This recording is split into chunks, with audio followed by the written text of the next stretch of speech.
We've got a one, I guess not a chapter, but it's just a little bit in the book here. It's on page 277. It's marked there, Dave. I'd like for him to read it for you, and it really encompasses what these warriors were all about. So, Dave, if you'll read that for us, I'd appreciate it. This passage was written in response to the mother of one of the guys that I had just flown with was shot down. And he was, I had just talked to him and became friends with him, and I had flown with him the night before. And the night he was shot down, I was going to go out about 2 hours later. So I was in briefing when the word came into the command post that he'd been shot down. By the way, in my squadron, the time we were there, out of 20 pilots in the squadron, we lost 7 of our pilots. So it was not a good situation. But he was shot down, and he was in the same airplane I had been in the night before.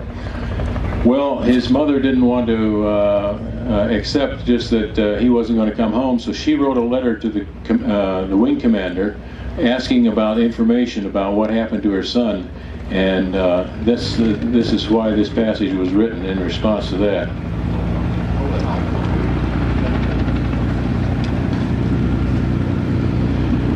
I was talking about, the letter made me realize why my mother was trying so hard not to cry that morning nearly a year ago at O'Hare International Airport when she and Dad and Emily saw me off. She had said, "Be careful, Dick." "I will, Mom, don't worry." I knew I was well trained and I could only imagine the hazards that lay ahead, but now I knew about those hazards firsthand. And thanks to Rick's mother's letter, I could see a family side. The ones left at home a little more clearly, and that may have been the more difficult to handle.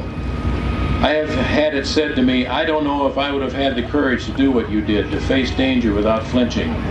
You're lucky because you know you've got what it takes." Well, I never know how to reply to that because I don't know if I could do it again. All I know is I did it then, and I was one of the lucky ones who survived.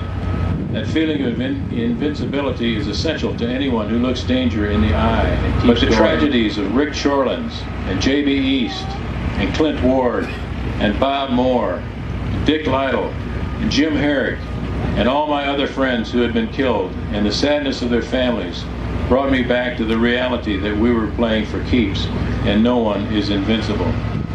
What she had said in her letter, she said, "I want to have more information about what he was doing, who he was flying with, where he was, and what happened to him." And then she wrapped it up by saying, "A piece of paper is not much of an exchange for a son." Dick, that's very moving, and that's why I wanted you to read that.